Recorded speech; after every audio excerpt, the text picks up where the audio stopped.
Loftþrýstingur er hve miklum þrýstingi loftið sem er fyrir ofan okkur þrýstir á okkur.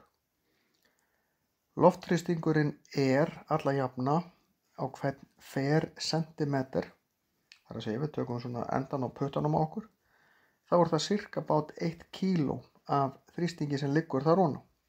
Ef ég fer síðan upp á fjall, þá er þessi þrýstingur minni því að ég er komin hærra upp, þá er styttra út í geim og þar af leiðandi minna loft sem þrýstir niður. Loftþrýstingurinn er nefnilega mestur niður við sjávarmál því þar er mest af lofti fyrir ofan okkur. Þetta finnið þið mjög vel þegar þið kafið til dæmis ofan í sundlaug. Eftir því sem farið dýpra þá kemur meiri þrýstingur á eyrun á okkur, einfaldlega af því að það er meira vatn fyrir ofan ykkur. Loftþrýstingur virkar nákvæmlega eins. Loftþrýstingur er mældur í einingunni hektopascal og meðal loftþrýstingur á jörðinni er 1013 hektopascal.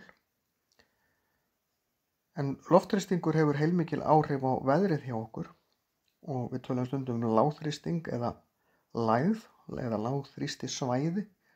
Það þýðir að loftþrýstingur þar er lægri en á svæðinu í kring. Hæð merkir síðan að hann sé hærri en á svæðinu í kring og við erum þá yfirleitt með hæð þar sem að loftþrýstingur er yfir svona 1050 hektopascal eða svo eða jafnvel meira og lægðir eru þá loftþrýstingurinn yfirleitt undir 1000 hektopascalum og jafnvel töluvert lægri heldur en það, en það er loftþrýstingurinn í kring sem hefur samt pínu áhrif á þetta líka.